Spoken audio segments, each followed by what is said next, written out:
Welcome to Quality and Patient Safety series of BW Healthcare World. My guest today is Ms. Sanghamitra Chakravarti, who is a trained clinical dietitian from All India Institute of Public Health, Kolkata, and is working as a clinical dietitian since 1994 with leading hospitals in Kolkata, and is presently associated with Medica Super Specialty Hospital, which is now a part of Manipal Group of Hospitals, as the HOD of the Department of Nutrition and Dietetics.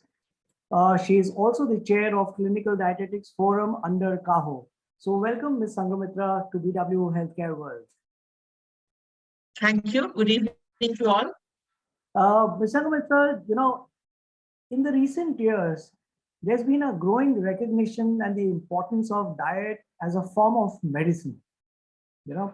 And could you elaborate on how diet can be considered as a therapeutic intervention in clinical settings, and perhaps share some compelling examples of its impact on patient outcomes?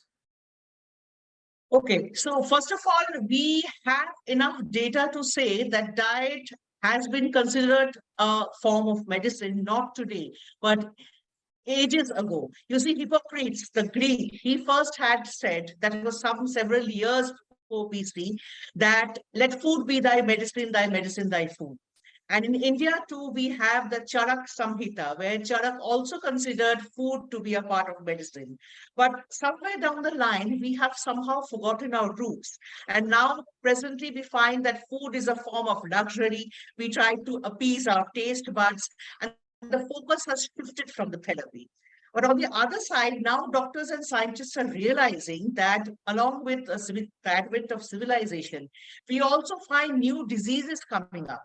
And today the world is battling malnutrition. Now, if I talk of malnutrition, the idea people get is of starving people, but that's not always true. It can be either overnutrition or undernutrition.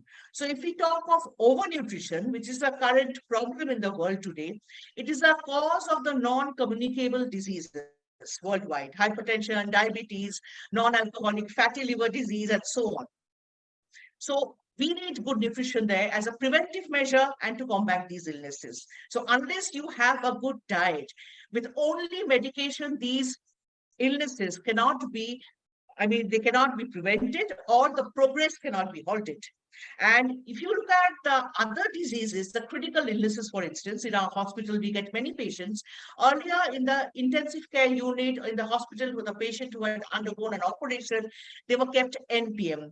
Nutrition was not considered important. But now we have come to realize that nutrition is also responsible for the morbidity and mortality of the patient. The length of hospital stay can be lessened if the patient is well nourished. So even in the hospital settings, nutritional intervention now is no longer a support therapy. It's a compulsory adjunctive therapy. So that is how nutrition has now taken the face of medicine. And to be very frank, we really do not know where the world is heading to, because so much of mutation in the world today of the bugs, they are smarter than us somehow. So we are going to run out of medicines in the long run. So if we run out of medicines, we have to boost our immunity. And we also have the concept of gut microbiome coming out, which says that the gut bacteria, they're just like our genes. They actually make the person we are. So obviously, the importance of nutrition cannot be underestimated. And Ms. Sanghamitra, as leaders in the clinical nutrition and dietetics, what do you think, in your opinion, should be the role that dietitians play in the healthcare system, particularly in the context of multidisciplinary care teams? Dietetics is a part of every care within the hospital in every disease. How does their expertise contribute to improve patient care and overall health outcomes that we expect in the healthcare delivery systems?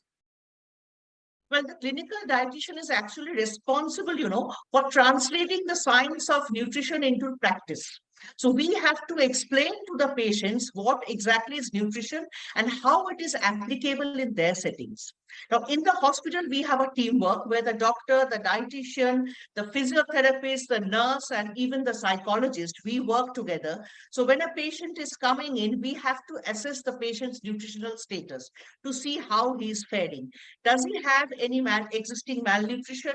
Because every patient who comes to the hospital, even if he's well nourished, has the tendency of becoming malnourished during a prolonged hospital stay. So we have to ascertain the degree of malnutrition, and then we have what is known as a nutritional diagnosis. So we try to understand what we can do as a clinical nutritionist to help the patients. And then the multidisciplinary team, the concept is that if we share our ideas with our colleagues, in that case, the approach is more holistic, it is more wholesome. So if I tell the doctor that I'm not able to feed the patient properly, he needs to increase the, for instance, the patient is not able to eat orally properly. And I tell him that I need a rice tube to boost up the nutrition.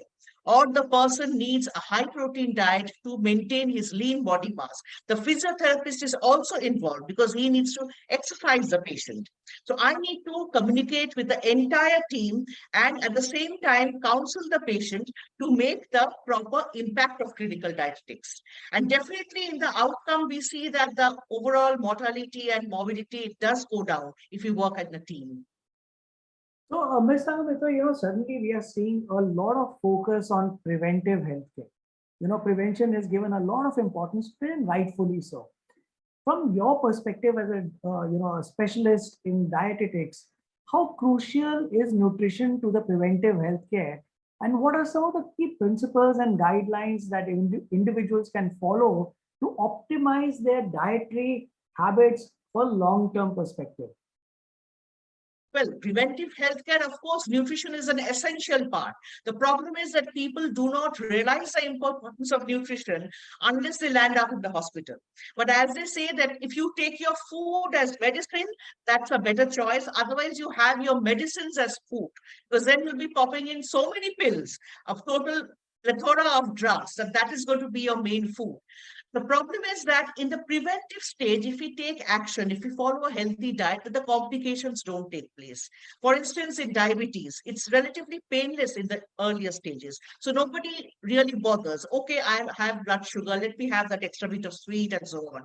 Hypertension, the silent killer. I mean, how many of us really bother about checking our pressure every day? But the problem is when these people land up in the hospital with a stroke, a silent stroke, or a complication, at that time, the whole thing becomes very, very difficult to treat. So in our profession, we have what is known as primary prevention, secondary prevention, and tertiary prevention. So we always try to aim at primary prevention. That is, in the preventive stage, if we catch people early, explain to them the importance of nutrition, and try to avoid the complications, it's the whole outcome in the end is going to be much better. And yes, definitely we have our own guidelines. We have our own set of guidelines. Research is going on, but then every individual is different. So it is not a mathematical rule that, a set of guideline has to fit everybody. We have to customize the diet for every individual. Every system is different. So based on the guidelines, the evidence-based practice guidelines that we have today, the experiences of our colleagues and all, and what we are observing in the hospital, we try and do our work, and we hope to go forward with it. Absolutely, I couldn't agree more that personalization is the way forward. But Ms. Sanghamitra, when we speak about patient safety, one of the most misunderstood or less understood area is that of food-drug interactions. Absolutely. Could you, out of your experience, share some light on common examples of food-drug interactions and how healthcare professionals can navigate these complexities to ensure the patient's safety and efficacy of the treatment that they're administering? See, there are two aspects. There are some drugs which are not probably absorbed. They may not harm the patient if taken with a certain kind of food. A very common example is the iron supplement or the calcium supplements that we take. Usually, if you take your calcium supplements with food, with milk, or with a glass of juice, it is less absorbed. You should take it on a relatively empty stomach.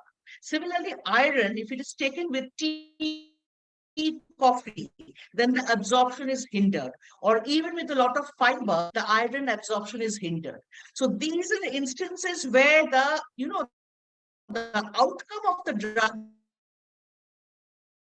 because the patient or the properly. But more on a serious note, we have certain drugs which cannot be combined with certain foods. Like a very common drug is paracetamol. Paracetamol in combination with alcohol can have dangerous consequences. We have certain drugs called monoamine oxidase inhibitors. These drugs, like cheese or salted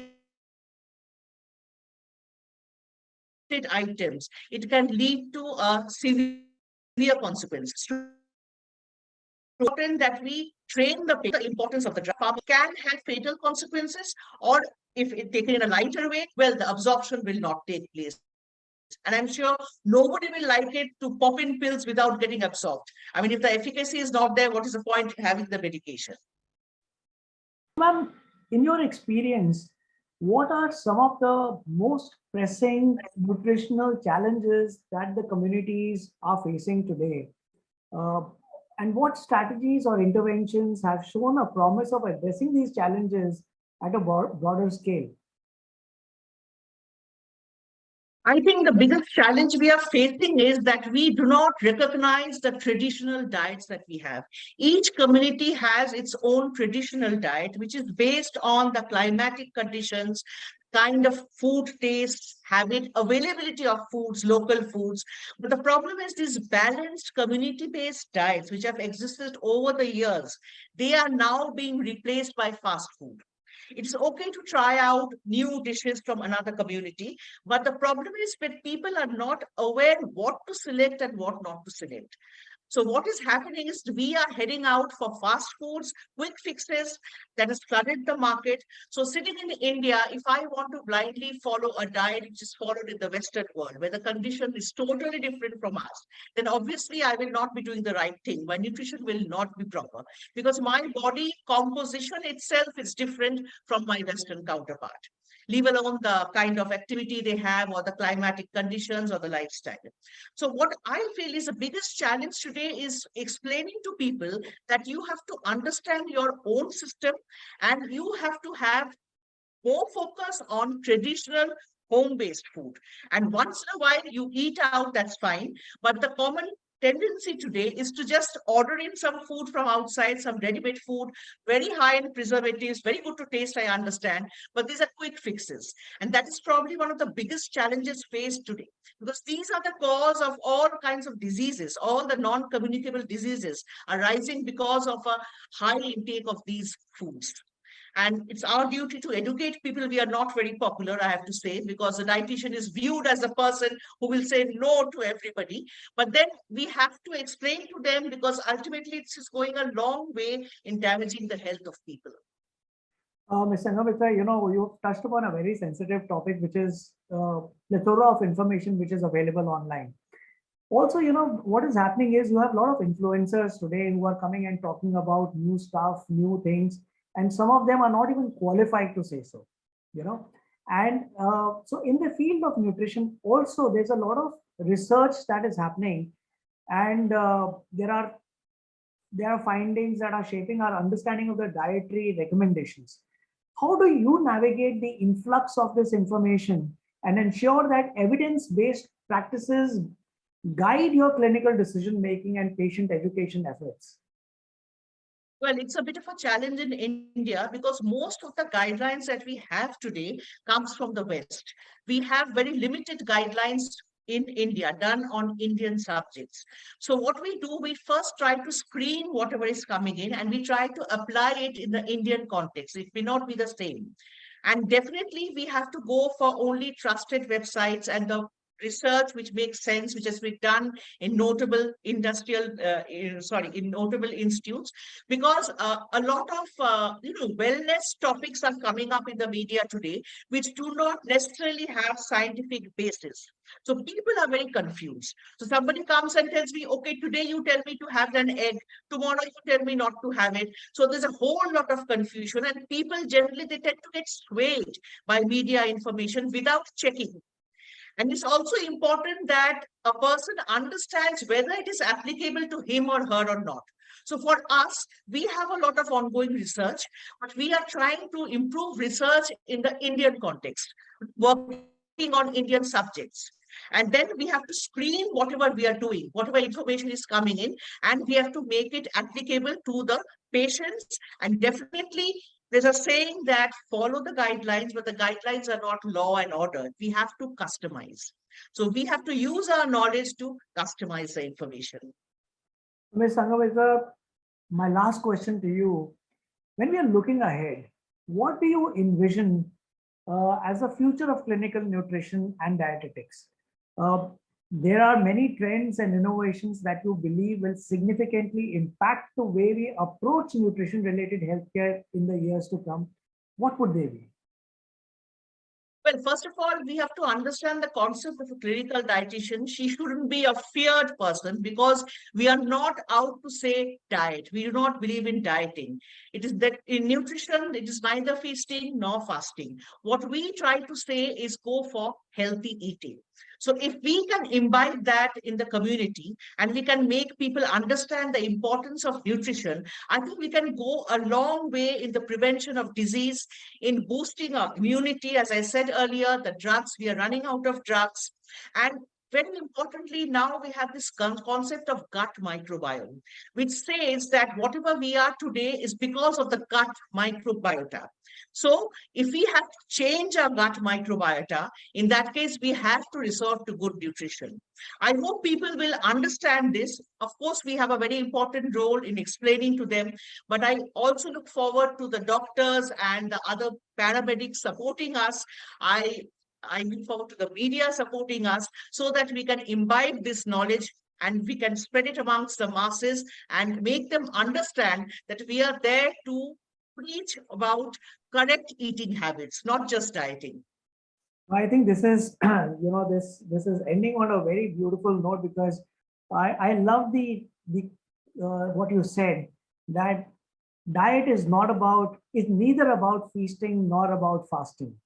And I think message is very, very clear, because I think people misunderstand what the role of a dietitian is and what the dietitian should be doing. It's not about trying to look slim or gain weight. It is about living healthy. So you see your dietitian as a part of your healthy process and see them as a friend. And when you were speaking about gut microbiota, what comes to my mind today is that the mind and gut need to work together to be able to help you live healthy. So, Absolutely. so the gut is supposed to be the second brain today. absolutely. We talk about gut-brain axis. The gut is the second brain today. Absolutely, absolutely. And Ms. Sanghamitra, thank you so much for taking out time, because this is a very, very important topic, but wrongly portrayed also outside. So I think it is absolutely our duty to focus on dietetics with the right intention, with the right message, and make them as a friendly part of living healthy. Absolutely. I Thank you so much completely for your agree. time. Thank you so much. Thank you.